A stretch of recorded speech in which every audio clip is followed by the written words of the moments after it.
नमस्ते दोस्तों। तो आज हम चैप्टर नंबर 3 पढ़ेंगे। हो सकता हो ये पूरा एक वीडियो में कंप्लीट ना हो पाए, स्पेशली चैप्टर नंबर 4 तो बिल्कुल भी एक वीडियो में कंप्लीट नहीं हो पाएगा। ठीक है, मैंने आपको ये चैप्टर पिछले वीडियो में बताया था, जिसमें मैंने फर्स्ट और सेकंड एक साथ ख़त्म किया था कि ये बड़े चैप्टर्स रहेंगे हमारे। ठीक है, हमारे चैप्टर का नाम क्या है? National income and related aggregate. Sorry. तो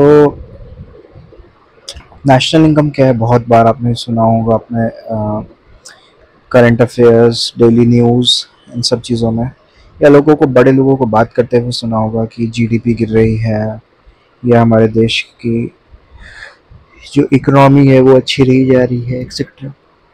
तो जब भी हम इन सब की बात कर रहे होते हैं, जीडीपी की, नेशनल इनकम की, पर कैपिटा आपने बहुत सुना होगा, पर कैपिटा इसकी, तो असल में हम क्या देख रहे होते हैं?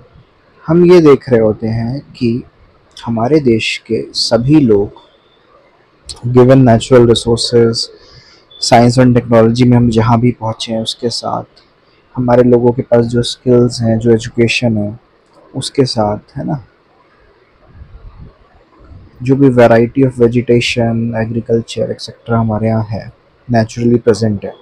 ठीक है, उन सब के साथ मिलके हम क्या बना पा रहे हैं, मतलब हम दुनिया के लिए या अपने खुद के लिए क्या जनरेट कर पा रहे हैं इन टर्म्स ऑफ मनी। जब हम उसको बोलते हैं तो कई सारे नाम आते हैं। वहाँ पे आता है एनडीपी, वहाँ पे आता है जीडीपी, वहाँ पे आता है नेशनल इनकम। ठीक है, ऐसे शब्द देखने को मिलते हैं। ठीक है, ये सब लगभग एक बराबर ही होते हैं, इनमें हल्का हल्का डिफरेंस होता है। हमें इनमें से कौन सा कब चाहिए होता है, ये डिपेंड करता है हमारी रिक्वायरमेंट और सिचुएशन पे, कि भाई हमें किस लिए चाहिए। जिस लिए चाहिए होगा उस हिसाब से कोई चीज़ बेटर पड़ेगी। इनमें इनमें किसी चीज़ का फ़र्क होता है, जैसे नेट और ग्रॉस वर्ड आ जा रहा है तो डिप्रिशिएशन, अभी मैं आपको आगे बताऊंगा, डिप्रिशिएशन का फ़र्क होता है। नेशनल इनकम एक्चुअली क्या होता है? एनएनपी होता है। वहाँ पे जहाँ पे हम यहाँ net domestic product, gross domestic product बोल रहे हैं, यहाँ हम नेट नेशनल प्रोडक्ट बोलते हैं। ठीक है, डोमेस्टिक और नेशनल में क्या अंतर, ये सब कुछ अभी हम आगे पढ़ेंगे। ठीक है, इसीलिए यहाँ पे खाली नेशनल इनकम नहीं कहा गया है, national income and related aggregates. ये टोटल 8 होते हैं, इसमें से एक नेशनल इनकम होती है और बाकी भी बहुत सारी चीज़ें हैं आपको देखने को मिलेंगी। नेशनल इनकम वर्ड से हम क्या समझते हैं? देखिए, जितने भी एक कंट्री में नॉर्मल रेजिडेंट हैं, ठीक है, नॉर्मल रेजिडेंट मतलब कि जो एक अच्छे समय के लिए तो रह ही रहे हैं, ठीक, उस देश के सिटीजन है। ऐसे नहीं कि कोई आया फॉरेन से ट्रैवल करने के पर्पज से, और आपने, अगर आप कभी ऋषिकेश गए हो या आपने वहाँ के बारे में सुना हो, या गोवा में आपने देखा हो कि आके यहाँ पे 6 महीने साल भर बिजनेस कर रहे हैं, फिर वापस चले जा रहे हैं, तो ऐसे लोग नहीं। नॉर्मल रेजिडेंट जो एक कंट्री के होते हैं, वो एक अकाउंटिंग ईयर में, कोई भी गिवन अकाउंटिंग ईयर है, फॉर एग्जांपल 2022-23, मतलब कि 1 अप्रैल 2022 से लेके 31 मार्च 2023, ये एक अकाउंटिंग पीरियड हो गया आपको।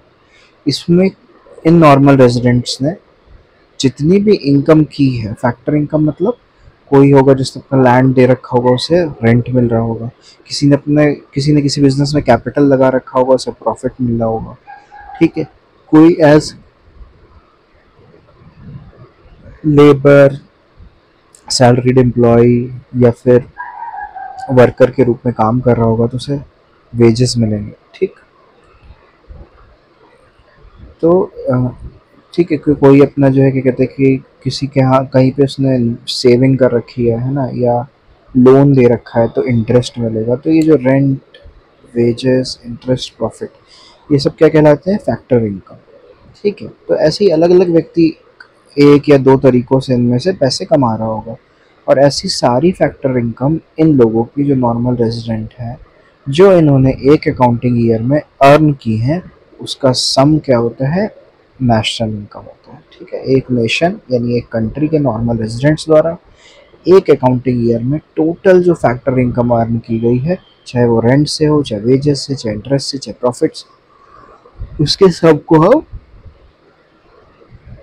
नेशनल इनकम बोलते हैं। ठीक है, पहली चीज, इसमें केवल फैक्टर इनकम आती है, मतलब कि आपको कोई ग्रांट मिला है, आपको कोई डोनेशन मिला है, ठीक है, तो ऐसी चीज़ें नहीं जोड़ी जाएंगी, फैक्टर इनकम जोड़ा जाएगा, मतलब जो आपने कुछ करके कमाया हो, किसी चीज़ के बदले कमाया हो। ठीक है, दूसरा, national income includes income of only the normal residents of the country. ठीक, अब देखिए थोड़ा सा और इस चीज़ को डिटेल में समझते हैं ताकि याद रह जाए कि फैक्टर इनकम क्या है और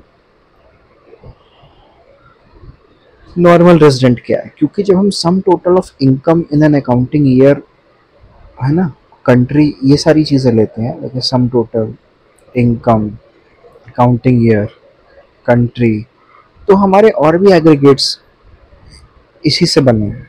लेकिन ये जो फैक्टर वाली बात है, केवल फैक्टर इनकम या normal resident of a country, ये हमें उन एग्रीगेट्स में से, उन 8 एग्रीगेट्स में से नेशनल इनकम को चूज़ करने पे मजबूर करते हैं। ठीक है, आइए देखते हैं क्या होते हैं ये फैक्टर इनकम। ये प्रोड्यूसिंग यूनिट यानी जितनी भी फर्म है, चाहे वो तो रिटेल हो, होलसेल हो, फैक्ट्री हो, एग्रीकल्चरल यूनिट्स हो, है ना, उनके द्वारा बनती हैं और हाउस होल्ड को बेची जाती हैं। लेकिन इन्हीं हाउस होल्ड से क्या होता है, इनको ये सामान भी मिलता है। भाई अगर हम कंट्री की बात कर रहे हैं इंडिया, वेरी सॉरी, मैप मुझे बिल्कुल भी नहीं बनाना आता है, लेकिन अभी बनाना ज़रूरी है। सॉरी सॉरी सॉरी, देश की इंसल्ट टाइप की कर दे रहा हूँ मैं।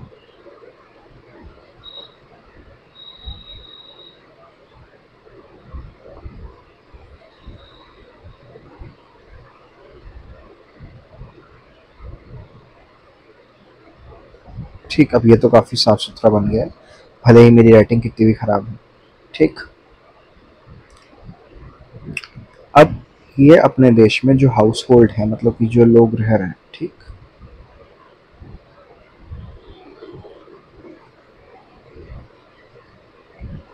लैंड भी इन्हीं का है, जिसमें से जो फर्म है यानी कि प्रोड्यूसिंग यूनिट्स हैं, वो किराए पे दुकान या ज़मीन, खेती के लिए कुछ भी लेते हैं, हाउस होल्ड में से ही लेते हैं। ठीक है, और ये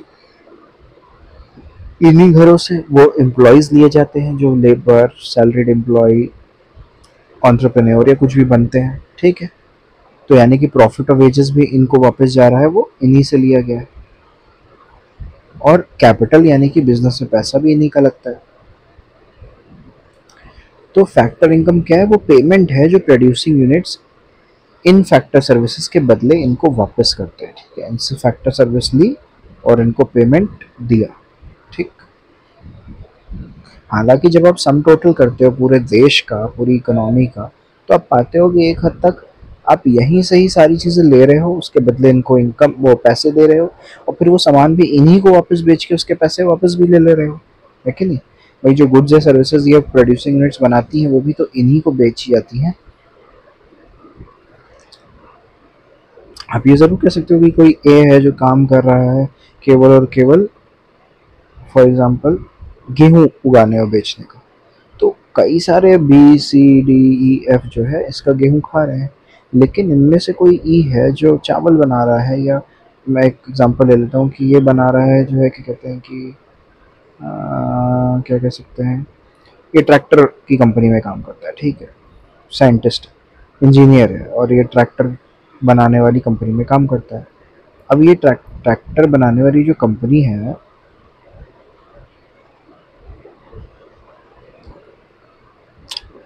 ये ये इस ए के भी काम तो आ रही है, तो कहीं ना कहीं हम एक दूसरे के लिए ही काम कर रहे होते हैं।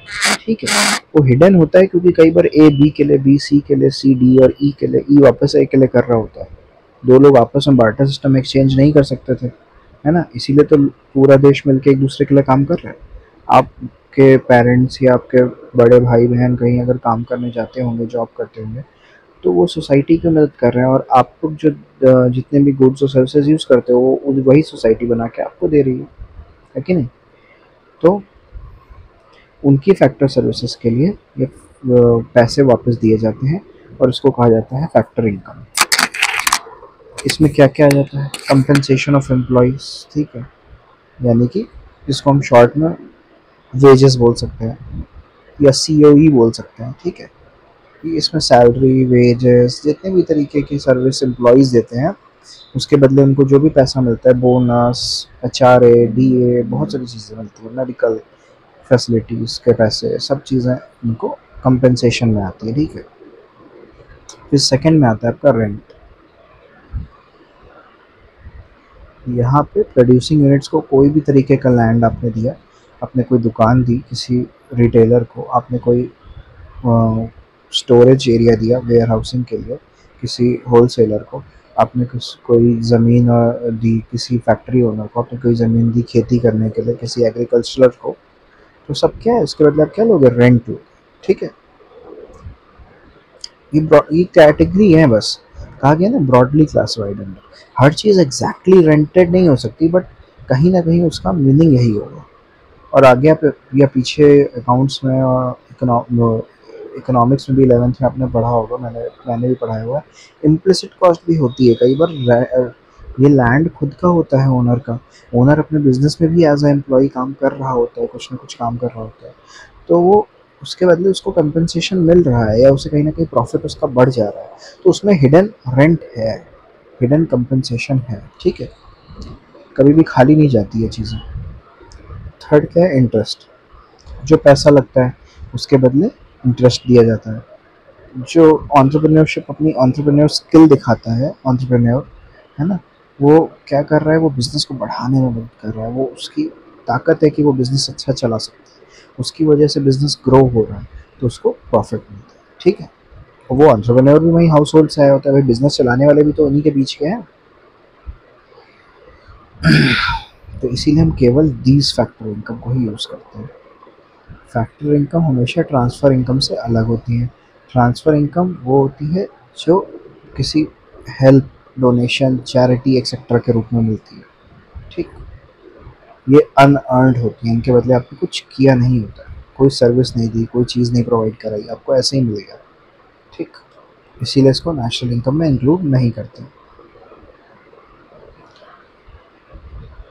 नॉर्मल रेजिडेंट कौन होते हैं भाई, who are the normal residents of a country. पहला, जो किसी देश में ऑर्डिनरली मतलब हमेशा से रह रहे। दूसरे, जिनका इकोनॉमिक इंटरेस्ट उस कंट्री में है, मतलब a person residing in the country for a period of 1 year or more is taken as ordinarily residing in that country. This person may or may not be the citizen of the country. भाई उस देश का citizen हो चाहे ना, पर वो 1 साल या उससे ज़्यादा के लिए यहाँ आम तौर पर रह रहा है। आम तौर पर रह रहा है मतलब घूमने नहीं आया है, समझ रहे हैं आप, ये फ़र्क है। दूसरा, भाई कोई ऐसा भी हो सकता है इसके पास बहुत बजट हो, वो निकला ही हो आपका देश घूमने। मतलब देखिए बहुत कम लोग ऐसे होते हैं, कुछ लोग अपना देश घूमने निकले होते हैं, तो वो तो रेजिडेंट होंगे ही कहीं ना कहीं उसी देश में दूसरी जगह पे, ठीक, तो उस देश के ही रेजिडेंट हुए। कुछ लोग होते हैं जो दुनिया घूमने निकले होते हैं, तो वो 1 साल से अधिक एक ही कंट्री में दे पाए, ऐसा पॉसिबल तो है नहीं नॉर्मली। जब कोई आप ही कंट्री पर्टिकुलरली एक्सप्लोर करने आया हो, कोई ए कंट्री, तब वो उस ए कंट्री का टूरिस्ट बनेगा, बावजूद इसके कि वो 1 साल से ज़्यादा से वहाँ होगा, ठीक।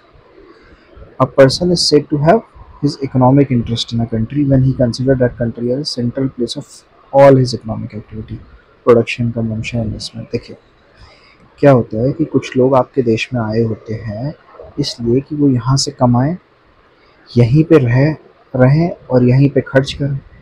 तो जब वो प्रोडक्शन, कंजम्पशन और जो बचे हुए पैसे हैं वो इन्वेस्ट या सेव भी यहीं करें। जब ऐसा कोई करता है तो वो भी आपका क्या कहलाता है, एक ऐसा व्यक्ति जिसका इकोनॉमिक इंटरेस्ट है, ठीक। अब ये ऑर्डिनरी रेजिडेंट और इकोनॉमिक इंटरेस्ट वाले रेजिडेंट मिलके क्या बनते हैं, नॉर्मल रेजिडेंट, ठीक। इन दोनों की इनकम हमारी इनकम गिनी जाएगी। यानी हमारे देश की इनकम गिनी जाएगी फैक्टर इनकम केवल। अब आप पाओगे कि भाई ये जो मैंने स्टार्टिंग में एनडीपी, एनएनपी, जीडीपी बोला था, इसमें डी और एन बीच वाले जो आ रहे थे वो क्या थे, वो डोमेस्टिक और नेशनल थे। तो ये इनकम के डोमेस्टिक और नेशनल कॉन्सेप्ट क्या है? जब कभी भी मैक्रो लेवल पे हम कॉन्सेप्ट ऑफ इनकम पढ़ते हैं तो हम डोमेस्टिक और नेशनल दोनों तरीके की पढ़ते हैं। अब इसमें फैक्टर इनकम तो दोनों में ही आती है, ठीक है, मतलब compensation of employ, rent, interest, profit. लेकिन एक फ़र्क है क्या, ये within the domestic territory generate हो रही है हमारी कंट्री की। इससे फ़र्क नहीं पड़ रहा है कि नॉर्मल रेजिडेंट कमा रहे हैं या नॉन रेजिडेंट।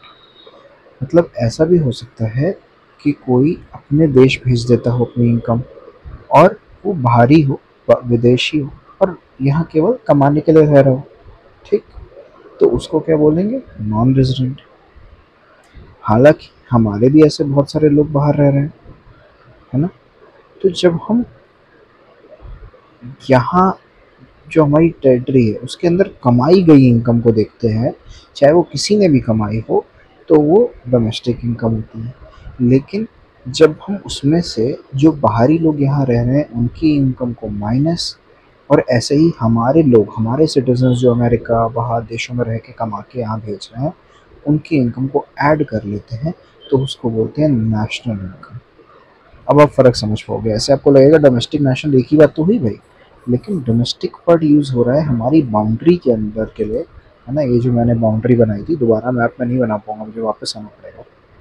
इस बाउंड्री के अंदर कमाई गई इनकम, वो किसी ने भी कमाई हो, नॉर्मल रेजिडेंट या किसी फॉरेनर, उस इनकम को लेते हैं तो डोमेस्टिक कहलाती है, क्योंकि हमारी बाउंड्री के अंदर है। लेकिन जब हमारे देश की पहचान यानी आइडेंटिटी की बात होती है, तो वो उनमें वो लोग नहीं है। मान लीजिए 4 लोग जो है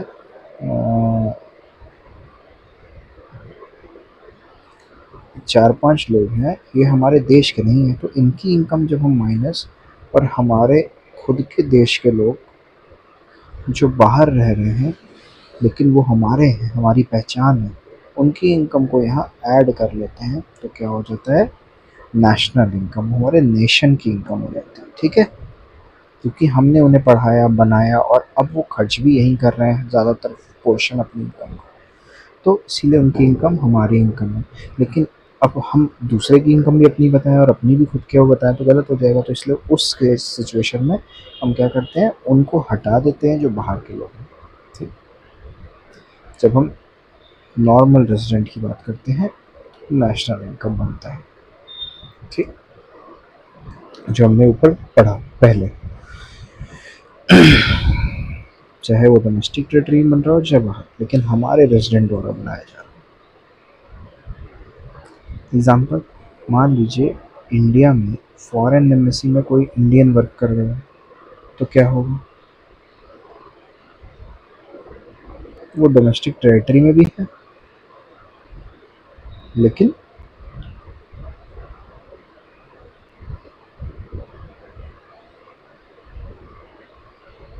वो इंडिया में ही खर्च भी कर रहा है, लेकिन वो जो है क्या कहते हैं कि ऐसे नहीं जोड़ा जा रहा।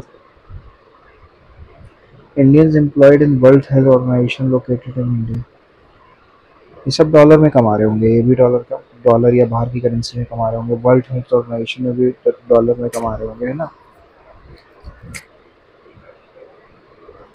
अब जो फॉरेन स्टडी या मेडिकल ट्रीटमेंट के लिए यहाँ आए हुए हैं, उनके अलावा जो भी 1 साल से ज़्यादा यहाँ रह रहा है, वो क्या है, वो नॉर्मल रेजिडेंट है? नहीं, बिल्कुल नहीं है ना। लेकिन उसकी इनकम हमारी इनकम है, ठीक। Domestic and national concept of income, अभी तुमने यही पढ़ा? अच्छा सॉरी, ये पेज रिपीट हो गया, वेरी सॉरी।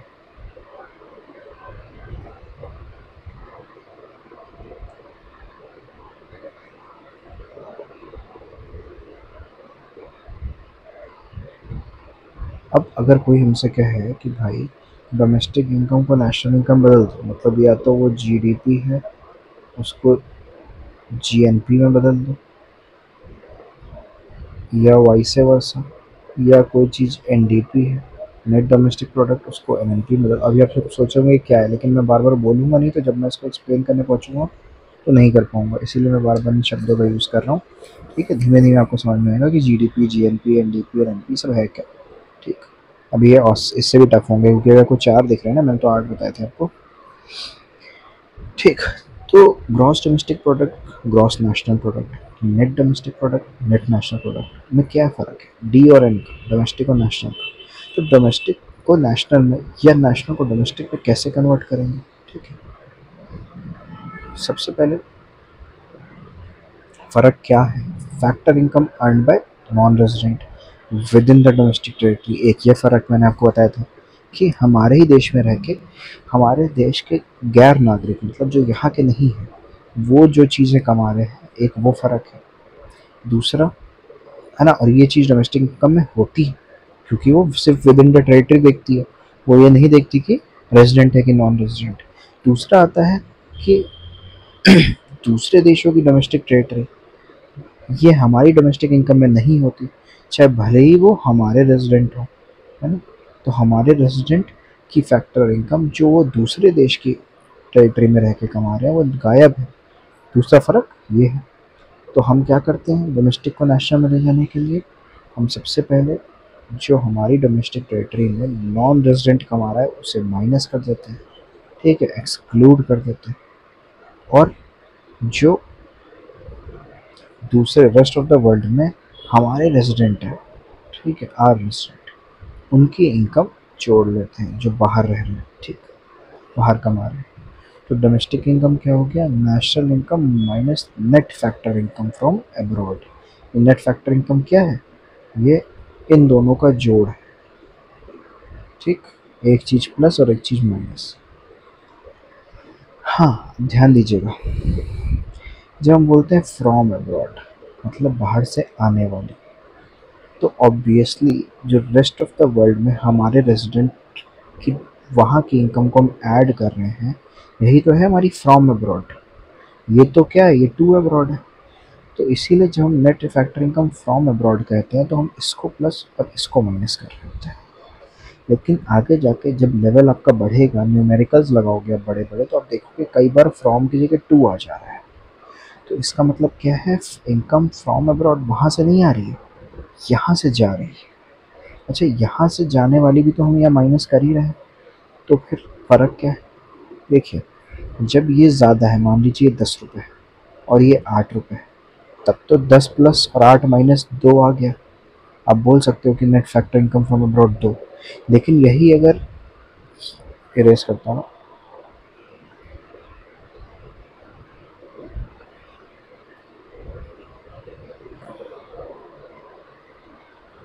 लेकिन यही अगर ये 10 और ये 8 है, तो आप कहोगे 8 को जोड़ा और 10 को माइनस किया, यानी आया -2।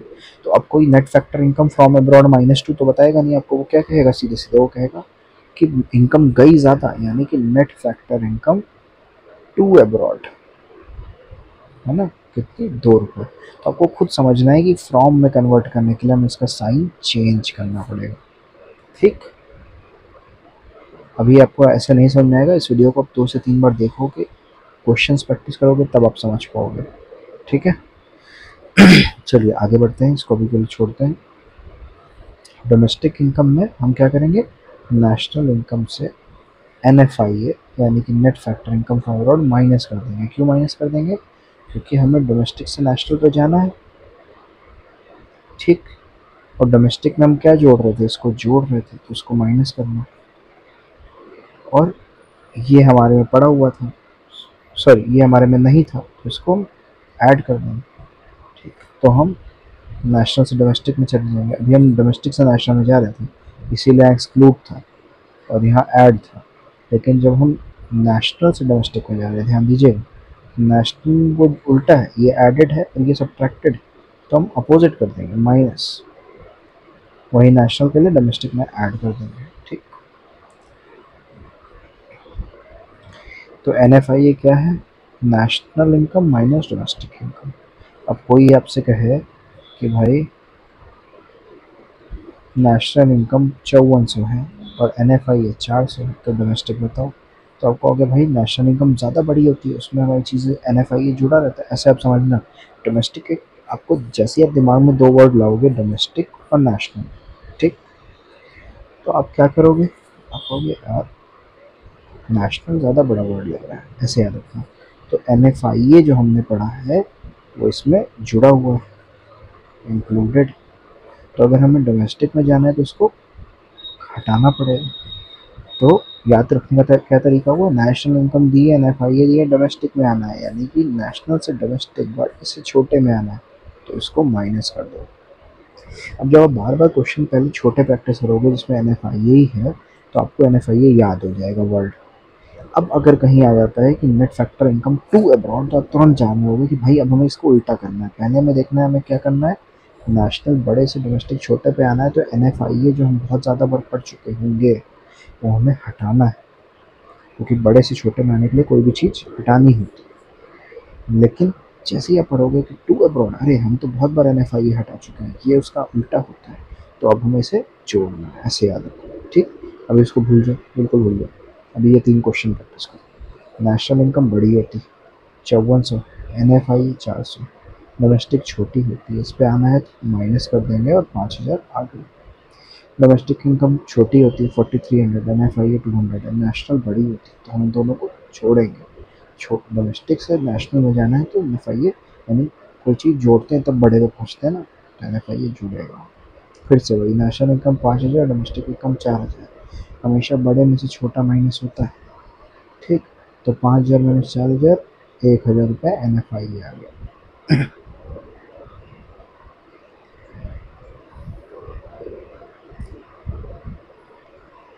अब जब ये नेट लगा हुआ है, यानी कि NFI में N लगा है, तब तो ठीक है, क्योंकि net factor income net word बता ही रहा है कि फ्रॉम से टू वाला माइनस कर दिया गया, ठीक। लेकिन कभी कभी सीधे दिया होगा कि फैक्टर इनकम फ्रॉम अब्रॉड 1000 और टू अब्रॉड 700, तो NFIA बताओ, तो हम कहेंगे भाई NFIA होता है फ्रॉम अब्रॉड, ठीक। तो इसीलिए 1000 में से 700 माइनस होगा, 300 आ जाएगा। Factor income from abroad 550, to abroad 750, आया कम गया चला ज़्यादा चला गया, तो नेट फैक्टर इनकम अगर तभी कोई फ्रॉम अब्रॉड पूछ रहा है तो वो माइनस में हो जाएगी। 550 है 750, आने वाले में से जाने वाला माइनस।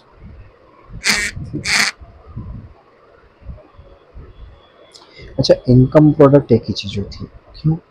मतलब अगर कोई कहे आपसे NNP बताओ, नेट नेशनल प्रोडक्ट, और कोई कहे नेशनल इनकम बताओ, तो एक ही बात है, क्योंकि प्रोडक्ट और इनकम एक ही है।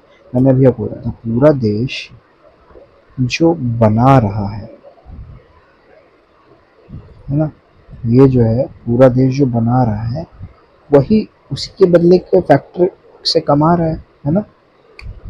तो इसीलिए हमेशा प्रोडक्ट और इनकम बराबर होती है एक इकोनॉमी की। तो उसके अंदर रह रहे लोग जो चीज़ बनाएंगे वही बेचेंगे और उसके बदले ही इनकम करेंगे, वो सब वहीं का वहीं रह रहा है, रोटेट हो रहा है साइकिल की तरह। तो इसलिए इनकम और प्रोडक्ट बराबर है, स्पेशली जब तक डोमेस्टिक की बात हो रही है, क्योंकि जब इंटरनेशनल होगा तो फ़र्क हो जाएगा।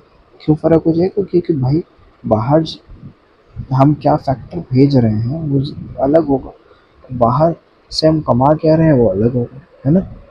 और दोनों चीज़ें बदल जाएंगी, क्योंकि पोर्स ओपन हो जाएंगे। जो हमारे देश के अंदर ही के लोग हैं, अंदर ही रह के कर रहे हैं, तब तक तो सब कुछ सेम है। जहाँ देशों से चीज़ें ओपन हुई वहाँ बदलाव हो सकता है हम कुछ खर्च ज़्यादा कर रहे हैं और चीज़ें कम ला रहे हैं, स्पेशली तब जब हमारा वो चेंज हो जाता है, क्या क्या चेंज हो जाता है, हमारा करेंसी रेट चेंज हो जाता है, एक्सचेंज रेट, इस तरीके की प्रॉब्लम आती है, ठीक। अच्छा, अब बात आती है पहले अल्फ़ाबेट की। देखिए, अब प्रोडक्ट वर्ड सेम है इनकम वर्ड के, तो वो तो फिक्स हो गया। इसमें हमने बताया आपको एक डोमेस्टिक होता है, एक नेशनल होता है, उसमें इंटरचेंज करने के लिए NFIA की ज़रूरत होती है। यहाँ भी आपको दो अल्फ़ाबेट देखने को मिल रहे हैं बड़ी देर से, ग्रॉस और नेट। इनमें क्या फ़र्क है? तो देखिए, ग्रॉस वर्ड आपको पता चलेगा बड़ा होता है और नेट छोटा होता है, लेकिन ग्रॉस बड़ा होता है, नेट छोटा होता है, ये तो समझना बहुत आसान है।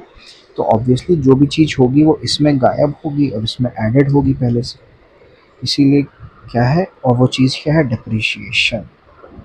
ठीक, जब हम हमारे देश में चीज़ें जो हैं जैसे लैंड है, लेबर है, सॉरी जितने भी एसेट्स हैं ना, गाड़ियाँ हैं, मशीनें हैं, फैक्ट्रीज़ हैं, इनकी वैल्यू एक साल में अपने आप यूज़ होने से जो गिरती है, जब हम उसको जोड़े रखते हैं, गिराते नहीं हैं, तो हम कहते हैं ग्रॉस इनकम। और जब हम उसको माइनस कर देते हैं ग्रॉस में से, ग्रॉस माइनस डिप्रिसिएशन, तब हमारी आती है नेट इनकम। ठीक, इसीलिए नेशनल इनकम को एनएनपी कहा गया है, क्योंकि हम इसको भी ध्यान में रखते हैं डिप्रिसिएशन को। समझ में आ रहा है? थोड़ा थोड़ा वीडियो दोबारा देखेंगे तो फिर समझ आएगा। ग्रॉस माइनस नेट क्या है, डिप्रिसिएशन। जैसे इसमें NFIA का फ़र्क था, वैसे इन दोनों में किसका फ़र्क है,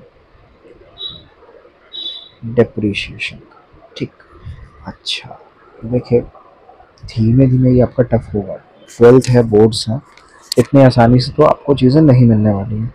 ठीक है, थोड़ी मेहनत करनी पड़ेगी। और जैसा कि मैंने पहले भी बताया था आपको पिछले वीडियो में भी कि सबसे टफ चीज़ें हैं ये चैप्टर 3rd और 4th है, ये सबसे टफ चीज़ें हैं समझने और कर दिखाने के लिए। आपकी क्लास में आप पाओगे कि बोर्ड एग्ज़ाम के जस्ट पहले जो प्री बोर्ड्स होते हैं, तो मुश्किल से मुश्किल 5 या 6 बच्चे आपकी क्लास में होंगे जो ये चीज़ अच्छे से एकदम समझ गए होंगे। और उसके बाद भी अगर वो वहाँ आया हुआ क्वेश्चन एकदम करेक्टली कर ले न्यूमेरिकल वाला, तो आप मेरा नाम बदल देगा। बहुत मुश्किल चीज़ें हैं ये, लेकिन आसान बनाना है हमें।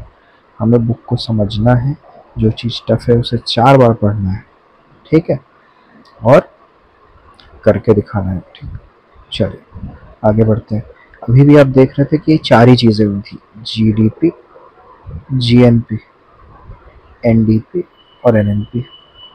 लेकिन मैंने तो आपको बताया था एग्रीगेट्स 8 होते हैं, क्योंकि ये जो छोटा सा FC अब आपको दिखाई दे रहा है, ये बदल सकता है किसमें, MP में। ठीक,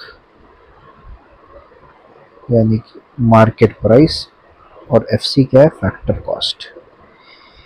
तो अब आपके वर्ड बनते हैं dash dash P at dash. यहाँ पे आता है आपका ग्रॉस या नेट, यहाँ पे आपका आता है नेशनल या डोमेस्टिक, और यहाँ पे आता है आपका MP या FC। अब की बार मैंने G को ऊपर रखा है, यहाँ N को या MP को, क्योंकि ये तीनों बड़े और ये सब क्या है, छोटे, नेट, डोमेस्टिक और फैक्टर कॉस्ट। क्योंकि जब फैक्टर कॉस्ट और MP में क्या फ़र्क है, मार्केट प्राइस आप देखते हो कई बार MRP inclusive of all taxes, MRP inclusive of taxes, हर आपकी चीज़ में लिखा रहता है पीछे। क्योंकि मार्केट प्राइस क्या है, उसमें आपके जो फैक्टर्स हैं, यानी कि रेंट, वेजेस, इंटरेस्ट, प्रॉफिट, जिसको यहाँ पे ये बुक क्या बोल रही है, COE, यानी कि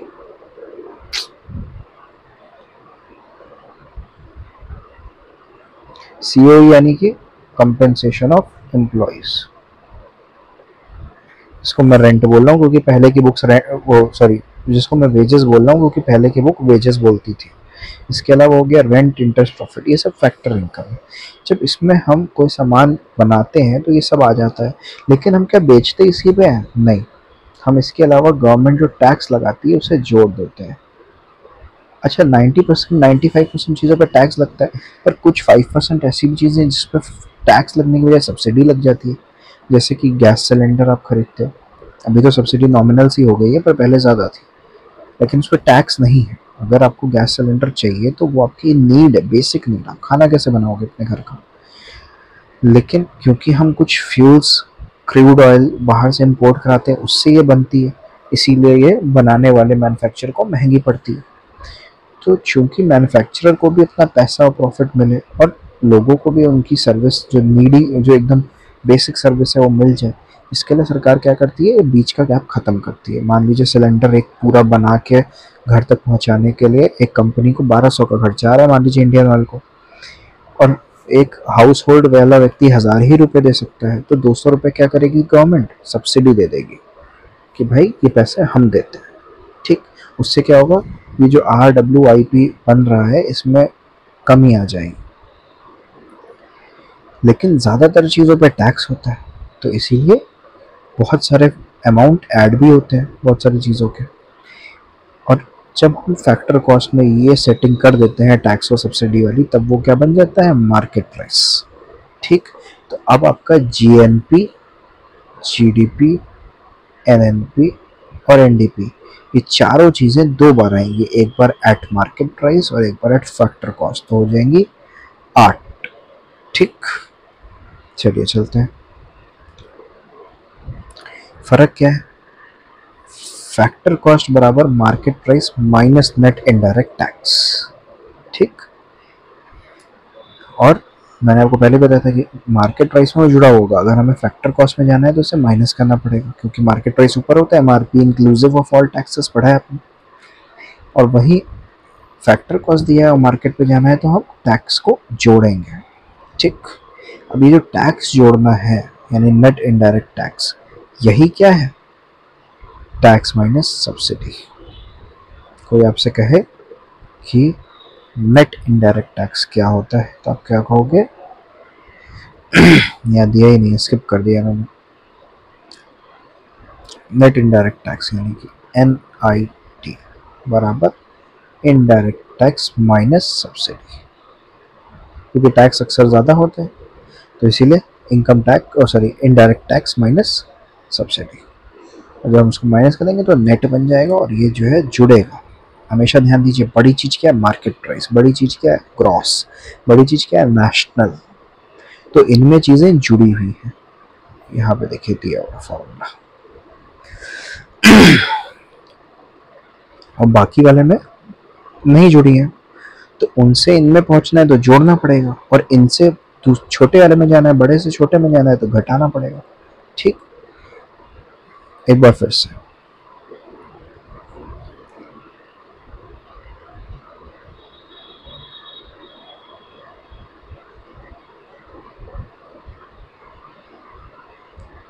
gross, net, national, domestic, market price और फैक्टर कॉस्ट। इसमें किसका फ़र्क है, डिप्रिशिएशन का। इसमें नेशनल और डोमेस्टिक में किसका फ़र्क है, NFI net factor income from abroad का। और MP और FC में किस चीज़ का फ़र्क है, NIT नेट इनडायरेक्ट टैक्स का। जो ऊपर है वो बड़ा है, ग्रॉस बड़ा होता है, नाम से पता चल रहा है, नेशनल बड़ा होता है, नाम से पता चल रहा है, मार्केट प्राइस भी बड़ा होता है, नाम से पता चल रहा है। तो इनमें ये जुड़े हैं, तो अगर आपको इनसे इनमें जाना है तो माइनस करना होगा, नीचे जाने के लिए माइनस होता है ना, ऐसे याद रखो, ऊपर पहले बड़े लिख लो फिर कहो नीचे जाने के लिए क्या होता है, माइनस करना होता है। हमेशा कहीं भी किसी चीज़ में भी आप नीचे जाओगे तो कुछ घटोगे तभी नीचे जाओगे, और ऊपर जाने के लिए जोड़ना पड़ता है। ठीक, ग्रॉस और नेट में डिप्रिशिएशन, नेशनल और डोमेस्टिक में NFIA और MP और FC में NIT। ये गोल्डन चैप्टर्स हैं, समझ लीजिए इन्हीं चैप्टर्स की वजह से मैं टीचर बन गया। एक तो अकाउंटेंसी में फाइनल अकाउंट्स और दूसरा इकोनॉमिक्स में नेशनल इनकम। ये मैं जब मैं 12th में था तो अपने दोस्तों को पढ़ाता था। ऐसा नहीं हमारी मैम अच्छा नहीं पढ़ाती थी जो इकोनॉमिक्स की टीचर थी, लेकिन ये चीज़ें ही ऐसी हैं जो 2 से 3 बार पढ़नी पड़ती हैं समझने के लिए। और कोई भी टीचर, स्पेशली एक स्कूल का टीचर, किसी एक चैप्टर को फिर रुक के उसे 2-3 बार कवर करने नहीं बैठेगा, है ना, स्पेशली जब वो चैप्टर 3rd 4th हो, मतलब ईयर का स्टार्टिंग का हो। चलिए बढ़ते हैं आगे। NDP-MP क्या है, net domestic product at market price. इससे अगर हमें GDP पे जाना है तो हम क्या करेंगे, डिप्रिशिएशन जोड़ेंगे, क्योंकि चेंज कहाँ आ रहा है, पहले वाले में। बाकी DP और MP सेम है, नेट से ग्रॉस में जा रहे हैं, तो हम जानते हैं नेट छोटा है ग्रॉस बड़ा है, तो जो भी चीज़ होगी वो जोड़ी जाएगी। अब वो जो चीज़ क्या है वो ग्रॉस और नेट में डिप्रिशिएशन। ठीक, अब हम पहुंच गए GDP-MP पे। अब किसी ने कहा भैया ऐसा है, ग्रॉस नेशनल प्रोडक्ट पे जाओ, GNP-MP पे, तो हमने कहा ठीक है, हम क्या करेंगे, GDP-MP से GNP-MP पे जाएंगे। फ़र्क क्या है, डोमेस्टिक और नेशनल का। डोमेस्टिक छोटा होता है, नेशनल बड़ा होता है। डोमेस्टिक और नेशनल फ़र्क NFIA का होता है, तो छोटे से बड़े में जाने के लिए हम NFIA जोड़ देंगे और हम GNP-MP पे पहुंच जाएंगे। फिर किसी ने कहा नहीं NNP-MP पे जाओ। मैंने कहा चलो ठीक है भाई हम अच्छा GN क्या है, ये तो दूसरा ही क्वेश्चन है, NDP NNP है।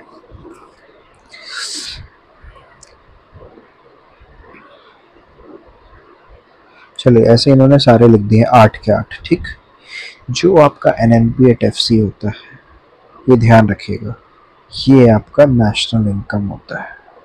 ठीक, इसे ही हम नेशनल इनकम बोलते हैं। अब मान लीजिए आपको GDP-MP दिया है और NNP-FC में जाना है, यानी कि सब कुछ बदल रहा है, D का N, G का N और MP का FC। तो आप जानते हो MP बड़ा है FC छोटा है। ठीक, गिवन ये तो जो बड़ा है उससे जाओगे छोटे पे तो माइनस करो तो माइनस हो गया। और मार्केट प्राइस फैक्टर कॉस्ट के लिए क्या माइनस होता है, 90। अब आपको जाना है डोमेस्टिक से नेशनल पे। डोमेस्टिक छोटा होता है, नेशनल बड़ा होता है, तो जाने के लिए क्या करना पड़ेगा, जोड़ना पड़ेगा। और डोमेस्टिक नेशनल फ़र्क किस चीज़ का होता है, NFIA का होता है। फिर ग्रॉस से जाना है नेट पे, ग्रॉस बड़ा होता है नेट छोटा होता है, तो बड़े से छोटे पे जाने के लिए माइनस करोगे। और ग्रॉस और नेट में फ़र्क क्या होता है, डिप्रिशिएशन का होता है। तो जब आपने GDP-MP में से डिप्रिशिएशन NFIA और NIT घटाया तो आप NNP-FC पे पहुंच गए। देखिए ये सब मैं आपको दोबारा वैसे भी पढ़ाऊंगा न्यूमेरिकल सॉल्व कराने के लिए, लेकिन अभी ज़रूरी है क्योंकि ये थियोरेटिकली भी बहुत इंपॉर्टेंट है। ठीक, जो चीज़ मैंने अभी आपको बताई बिल्कुल वही चीज़ें दी हैं। देखिए एक क्वेश्चन हम लोग खुद से सॉल्व करते हैं। ठीक, ये पूरा हटा दे, अरे दिख ही गया। चलो अभी आपने अगला नहीं देखा होगा, तो अगला क्वेश्चन हम छुपा के रखते हैं। ठीक, कह रहा है from the following data calculate net domestic product at factor cost. Following data कहाँ तक आ रहा है, यहाँ तक, बस सोल्यूशन के नीचे नहीं जाने वाले हैं। Net domestic product at factor cost हमें चाहिए। अच्छा हमें एग्रीगेट कौन सा दिया है, डिप्रिसिएशन एग्रीगेट है, नहीं। फैक्टर इनकम एग्रीगेट है, नहीं। फैक्टर इनकम टू अब्रॉड, नहीं। क्या है, GNP@FC, GNP@FC, gross national product at factor cost से हमें जाना किस पे, NDP@FC। तो एक बात तो हमें समझ में आ गई कि FC नहीं चेंज हो रहा। और फैक्टर कॉस्ट और मार्केट प्राइस में फ़र्क किसका होता है, NIT का होता है, नेट इनडायरेक्ट टैक्स। यहाँ वो दिया भी नहीं। फ़र्क किसका है, नेशनल डोमेस्टिक और ग्रॉस और नेट का। हमें दिया कौन सा है, ग्रॉस वाला दिया है, हमें जाना किस पे, नेट वाले पे। तो ग्रॉस क्या होता है, बड़ा होता है, बड़े से छोटे पे जाने के लिए हम क्या करते हैं, माइनस करते हैं। तो हम ग्रॉस नेट पे जाने के लिए क्या करेंगे, ये जो 42,000 GNP-FC है इसमें से डिप्रिसिएशन माइनस कर देंगे। और अब देखो यहाँ पे factor income from abroad, factor income to abroad लिखा है, नेट नहीं दिया है। हमने ऊपर क्या पढ़ा था कि फ्रॉम में से 2 हटाएंगे तो फ्रॉम का नेट आ जाएगा। और आप देख भी रहे हो कि 600 बड़ा है, तो जब 600 में से 400 गया तो 200 क्या आ गया, NFI आ गया, नेट फैक्टर है इनकम फ्रॉम अब्रॉड। ठीक, तो आप जानते हो कि आपको नेशनल से डोमेस्टिक में जाना है, बड़े से छोटे पे जाना है। ठीक, तो बड़े से छोटे में क्या है, माइनस होगा फिर से, तो ये 200 भी माइनस होगा। तो सबसे तो पहले तो 42,000 में 16,000 घटा दीजिए, 12 माइनस 6, यहाँ 3 बचा, 3 माइनस 1 2, 26,000। और इसमें से 200 ये भी घट गया NFI क्योंकि ये भी हमें माइनस करना है, तो बचा 25,800। चलिए देखिए हमारा आंसर सही है कि नहीं। देखिए आंसर तो हमारा बिल्कुल सही है, ज़रूर काम भी सही किया गया होगा। 16,000 माइनस और 200 माइनस, बिल्कुल सही किया। ये 200 कैसे आया, 600 माइनस 400 से आया, क्योंकि NFIA के लिए हमें फ्रॉम -2 करना था, तभी हमें नेट फ्रॉम मिलता। ठीक, इसी तरह से हम लोग न्यूमेरिकल जब पढ़ने लगेंगे तो सब लगाएंगे और प्रैक्टिस करेंगे। अभी थ्योरी में ही रहते हैं।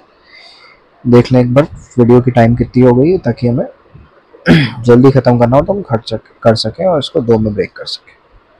देखिए आपका जो है वीडियो हो चुका है 44 मिनट्स का, बहुत ही ज़्यादा। तो हम इसको यहीं ख़त्म करते हैं और nominal and real GDP topic 6 से हम अगला वीडियो क्रिएट करेंगे। ठीक है, चलिए मिलते हैं अगले वीडियो में।